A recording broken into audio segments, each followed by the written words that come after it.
I was 20 years old when this happened, in 2023. I live in a quiet suburb in Southern California. It was a rainy night, sometime around 9 p.m. My family had just finished dinner and everyone went to their rooms.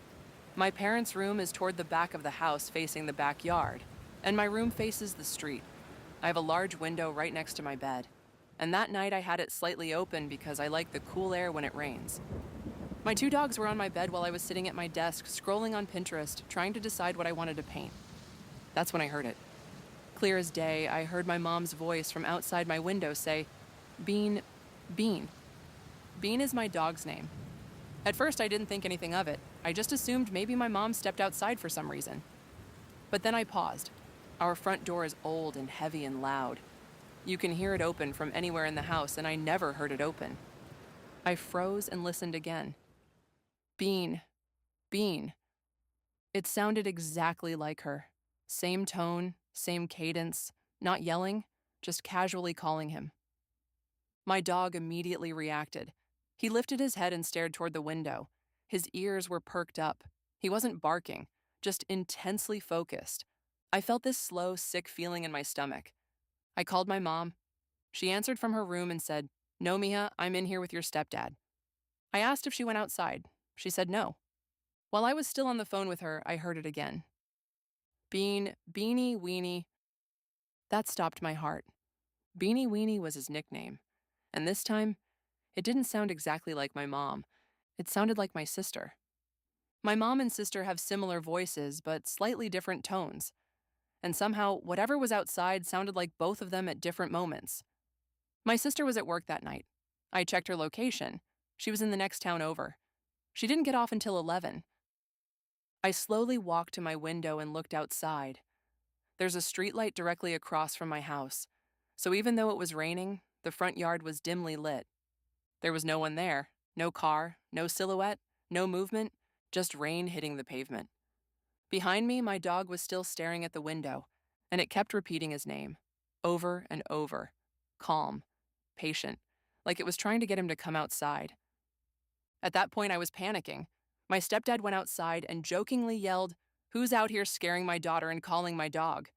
But there was no response, no footsteps, nothing running away, just rain. I shut and locked my window immediately. I ended up calling my boyfriend at the time because I was shaking so badly.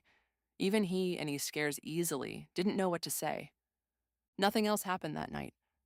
But I still think about the way it switched voices, and the way my dog knew it was there.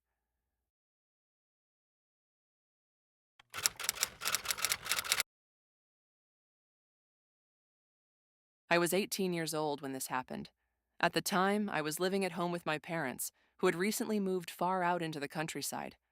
Their farm was part of a tiny rural cluster, about 7 farms on one road. That night, I was home alone with our dog, a large Labrador I was looking after until my parents came back the next day. It was around 11 p.m. I was lying on the upstairs couch with a movie playing quietly on the TV, half asleep and relaxed in the stillness of the house. Then 3 loud knocks shattered the silence. They came from the front door downstairs, the door directly at the bottom of the staircase leading up to where I was. The sound was sharp and deliberate, not hesitant, not accidental. My dog sprang out of his bed beside me and started barking immediately. I tried to calm him, but he was beyond listening. He bolted down the stairs and positioned himself in front of the door, barking and growling into the darkness. Outside, the courtyard was completely black. I stood halfway down the staircase, my pulse hammering in my ears, and called out, "Hello?" No reply, just silence. I called again, louder this time. Still nothing. The quiet that followed felt wrong, thick and watchful. After a moment that felt much longer than it was, I forced myself to move. I stepped down the rest of the stairs, my dog still tense at the door. Carefully, I opened it just enough to lean my head outside. There was nothing there, no lights, no movement, no footsteps fading away. Only the dark courtyard and the cold night air. It felt like whoever, or whatever, knocked had simply vanished. I shut the door quickly and locked every entrance in the house. My hands were shaking as I called my parents. They immediately contacted our neighbors, a couple who lived nearby. Within minutes, They arrived. I explained what had happened, still trying to steady my voice. They decided to walk around the barns and check the property. Those 10 minutes felt endless. When they returned, they said they hadn't found anything. Still, they strongly suggested I come sleep in their guest room for the night. I told them it was probably just me overreacting if nothing had been found.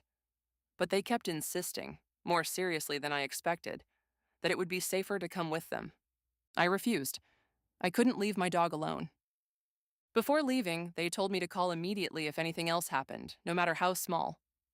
When my parents returned the next day, they installed surveillance cameras outside the front door. They said it was to make me feel safer, especially since I was often home alone with the dog. A few months later, my parents were celebrating their 25th wedding anniversary. During the evening, I found myself talking with my female neighbor and thanked her again for coming over that night. Her expression shifted. She went quiet for a moment, like she was weighing whether to say what was on her mind. Then she told me she had to be honest with me. That night, shortly before my parents called her, she had been outside saying goodnight to her horses. The yard was completely still. No wind, no distant cars, nothing. That's when she heard it. Footsteps. Clear, deliberate footsteps crunching through the gravel in our courtyard. Not random, not hurried. Slow, controlled, like someone walking with purpose in the dark. She said the sound carried unnaturally well in the silence. Then the footsteps stopped, right there in the yard. She waited to hear them continue, to hear someone speak, a door, anything. But there was only a heavy, suffocating silence. And just moments later, my parents called her about the knocking. She told me she never heard those footsteps leave.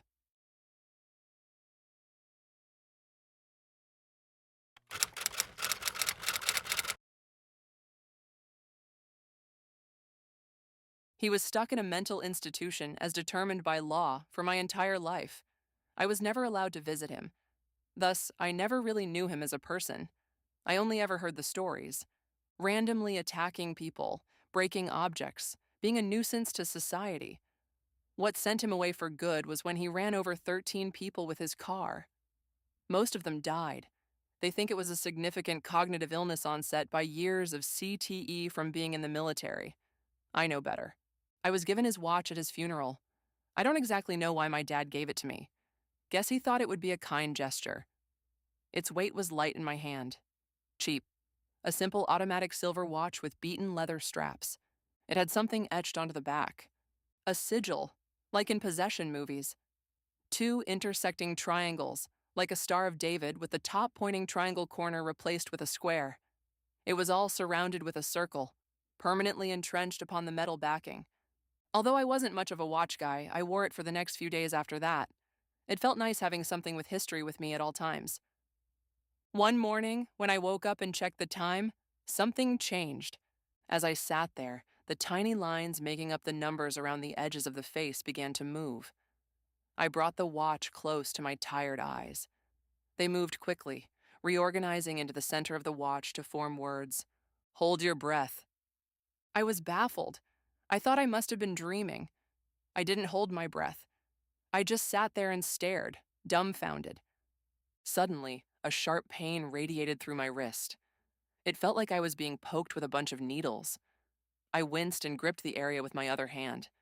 It only lasted for a few seconds. When I looked back at the watch, it had gone back to normal. My wrist still sore, I attempted to remove the watch. The straps came undone easily enough, but the watch case didn't. As I lifted it, the skin underneath pulled with it painfully. It looked like my skin had been superglued to the back. After exhausting all options I could think of for removing it, I gave up and just left it on. I had to get to class. At the end of my first class of the day, right when the professor excused everybody, I felt a faint buzz on my wrist. I looked down. The letters rearranged themselves. Trip the next person in the aisle. I laughed out loud at the absurdity of it. Trip someone? I glanced up at the students beginning to stand up and walk down the aisle. The first person was about to pass me as I sat at the end of the row. I contemplated actually doing it for a second, but my foot hesitated. They walked past me uninterrupted. I heard a quiet click and short grind coming from my watch. Before I was able to look down, An intense stinging pain shot up my forearm from the wrist. It felt like I was being stabbed. My jaw clenched and I tried to look normal. By the time the pain stopped, after about 15 seconds, the skin around my wrist had gone pale. Looking closer, I could now see a few faint dark lines spurting out under my skin from the watch case. I quickly left the room. During my second class of the day, sitting in a giant lecture hall, listening to a professor drone on about calculus, I felt another buzz. I looked down. Steal her wallet. I turned to my right. A girl was sitting next to me, her face down, presumably asleep. Her wallet was sitting right there on the desk. Imagining the intense pain under my watch, my right hand started to twitch. I needed to get that wallet. Consequences be damned. It wasn't that bad, right? Just as I was an inch away from touching it, she jerked awake. My hand reeled back instinctually. Damn it, if I could just... My thought was interrupted by the rapid firing of every single nerve in my wrist and hand. It was so shockingly bad that I couldn't contain a pained groan from escaping my lips. My skin felt like it was being flayed and the bone underneath being crushed into dust. I gripped the edge of my desk for support as I rocked through the waves of misery. It didn't stop for several minutes this time. A slick sweat had formed on my forehead by then. Inspecting the watch, I found that the skin around the leather straps had grown up around the edges. Or maybe the leather was sinking into the skin. It was hard to tell, but lightly tugging on the band revealed that it was completely fused to me. My mind raced. If I could just get somewhere private. The time on the watch told me that I wasn't even halfway through the lecture yet. I tried to just sit there and focus on the class material. I hoped it would end quickly. Right before the end of the class period, the buzz came again. My stomach dropped. Stab her. I realized then that I was gripping a sharpened pencil in my right hand tightly. The girl next to me had her left hand laying flat on the desk. My heart began to pound. No time for rationalizing. I couldn't go on like this. My hand shook in anticipation as I mentally prepared myself for a quick exit from the room. I raised my hand. The pencil swung down in a flash, crossing through the soft flesh of the girl's hand like butter. It jammed into the wood underneath. A violent shriek and a trickle of blood onto my hand told me I needed to go. I grabbed my bag and ran out of the room. I made it to my house soon after. In all the rush, I didn't ever notice any pain in my wrist. Visually, it looked no different than it had before the gruesome task. A sickly wave of relief washed over me. In hindsight, I realized that this wasn't the right move. But that evening, after hours of nothing from the watch, I felt safer. I began to prepare dinner, which involved cutting up a tomato while water sat in a pot on the stove. I shuddered and missed the trajectory of my slice when a new buzz made me jump. I squeezed the kitchen knife in my right hand and grimaced as I looked to the watch face.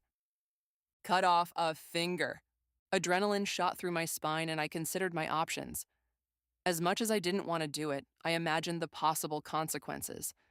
I pictured myself with no pinky. No way. That's not a fair trade. I stabbed the knife into the cutting board. I figured losing a finger was worse than the watch getting even more stuck than it already was. I braced. Molten metal soaked through my skin and into my veins. Everything burned a white-hot pain worse than anything I had ever felt before. I collapsed to the ground in agony and began to weep. The silver metal of the watch was spreading across my skin, growing and rooting itself, becoming a part of my arm.